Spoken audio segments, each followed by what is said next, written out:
Hello and welcome to Advice Insights.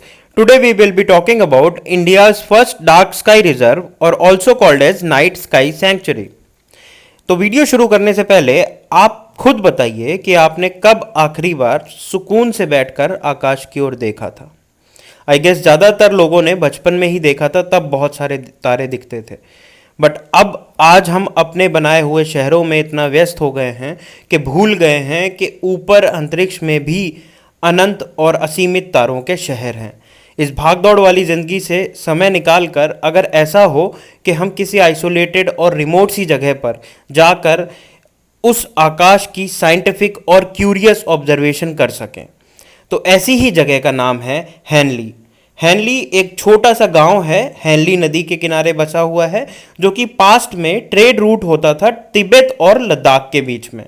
Leh से लगभग 250 kilometre की दूरी पर चांगतांग रीजन में माउंट सरस्वती पर एक छोटा सा गांव बना है जिसका नाम है हैनली। वहां पर इंडियन एस्ट्रोनॉमिकल ऑब्जर्वेटरी बनाई गई है, जो कि बेंगलोर से ऑपरेट की जाती है। बेंगलोर से इसलिए ऑपरेट की जाती है क्योंकि हैनली लद्दाख में पड़ता है और वहाँ का जो क्लाइमेट है वो थोड़ा सा टफ माना जाता है और इस वजह से ही ज़्यादातर एस्ट्रोनॉमर्स को विजिट करने में प्रॉब्लम होती है। IAO को रिमोटली बेंगलोर में क्रेस्ट द्वारा ऑपरेट किया जाता है। क्रेस्ट का फुल फॉर्म है centre for research and education in science and technology. CREST work as a national facility for observation of stars and collection of data of astronomical events. Astronomy का मतलब होता है study of universe, और universe की study से हम इंसानों को बहुत ज़्यादा मदद मिलती है साइंस एंड टेक्नोलॉजी की बहुत सारी अलग अलग फील्ड्स में। पहले के ज़माने में जैसे स्टार्स और कॉन्स्टलेशंस की लोकेशन पता चलती थी और हमारी क्रॉप यील्ड कैसी होगी, एग्रीकल्चर का प्रोडक्शन कैसा होगा, ये सब हमें पहले स्टार्स की लोकेशन से पता चल जाता था। इवन एस्ट्रोलॉजी में भी बहुत मदद करती थी। अब आज के टाइम पर ये प्रैक्टिसेस धीरे धीरे वैनिश हो रही हैं just because of light pollution. हो सकता है आप में से कईयों ने पहली बार ये वर्ड सुना होगा लाइट पोल्यूशन, बट ये इतना खतरनाक है कि इससे ना सिर्फ इंसान बट फ्लोरा और फौना भी इफेक्ट होता है। तो बेसिकली हम हैनली में एस्ट्रोफोटोग्राफी करेंगे ताकि यूनिवर्स की अनसुलझी अनसॉल्व पहेलियों को सुलझाया जा सके और उनके बारे में जाना जा सके। तो हाल ही में गवर्नमेंट ऑफ इंडिया के department of science and technology ने इंडिया का पहला नाइट स्काई सेंचुरी अनाउंस किया है, जो कि हैनली में स्थित रहेगा। अब नाइट स्काई सेंचुरी की डेफिनेशन देख लेते हैं।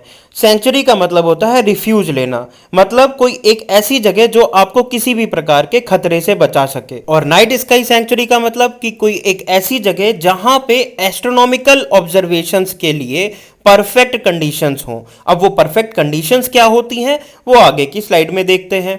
तो सबसे पहले आपके दिमाग में आना चाहिए कि ऐसा ही क्यों हुआ कि हैनली जाके हमने IAO बनाया।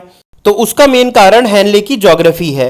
तो पहली बात तो हैनली बहुत ऊंचाई पर स्थित है, लगभग 4500 मीटर्स अबव सी लेवल पर स्थित है। दूसरी बात कि वो बहुत रिमोट एरिया में बेस्ड है। रिमोट मतलब होता है बहुत दूर दराज एरिया में बेस्ड है, जहां पे पॉपुलेशन बहुत कम रहती है, लोगों का आना जाना बहुत कम हो पाता है। तीसरी बात, हैनली का जो क्लाइमेट है वो अक्सर बहुत क्लियर स्काइज रहते हैं, वहाँ पे बादल बहुत कम रहते हैं, इस वजह से उसको कोल्ड डेजर्ट भी बोला जाता है, जो कि बेंगलोर में होना पॉसिबल नहीं था क्योंकि बेंगलोर में ज़्यादातर टिप टिप टिप टिप बारिश हुआ ही करती है। और ऐसे में ये जो लोकेशन है वो एस्ट्रोनॉमर्स के लिए बेस्ट कंडीशन बन जाती है तारों को देखने के लिए और उनका ऑब्जर्वेशन करने के लिए। अब इतनी रिमोट एरिया में लोग बहुत कम जाते हैं, बहुत से कम लोग रहते भी हैं वहाँ पर, जिसके कारण वहाँ पे गाड़ियाँ कम होती हैं, पॉपुलेशन कम होती है और इस वजह से लाइट पॉल्यूशन का भी इफेक्ट कम होता है। अब आप सोच रहे होंगे कि मैं बार बार लाइट पोल्यूशन पे क्यों फोकस कर रहा हूँ। लाइट पोल्यूशन ही मेन रोल प्ले करती है अगर आपको एस्ट्रोफोटोग्राफी करनी है या फिर कोई भी प्रकार की एस्ट्रोनॉमिकल ऑब्जर्वेशन करनी है। तो अब लाइट पोल्यूशन की डेफिनेशन देख लेते हैं। Any light that is not needed and wasted going up in the air. जो भी लाइट हम अनवांटेड तरीके से यूज करते हैं उसका कुछ पोर्शन ऊपर भी जाता है और वो उस शहर के चारों ओर बिखर सा जाता है, डिफ्रैक्ट हो जाता है। और ये चीज पिछले कुछ सालों में बहुत तेजी से बढ़ी है 2% पर ईयर, स्पेशली गांवों में। अब इन दो फोटोज के जरिए समझने की कोशिश करिए कि अगर आपके शहरों में लाइट पोल्यूशन ना होता तो राइट वाली पिक्चर बता रही है कि इवन मिल्की वे का बैंड भी आपके शहरों में दिखा करता। हमारा नॉर्मल स्काई ऐसे ही हुआ करता था जब लाइट पोल्यूशन नहीं था। हैनले में बहुत सारी अलग अलग वाइल्ड लाइफ भी हैं और हैनले वेटलैंड्स के लिए भी बहुत फेमस है। बार हेडेड गूज जैसे माइग्रेटरी बर्ड्स भी आती हैं यहाँ। तो एस्ट्रो टूरिज्म पिक्चरस व्यूज के साथ साथ आपको यूनिक वाइल्ड लाइफ भी देखने को मिलती है यहाँ।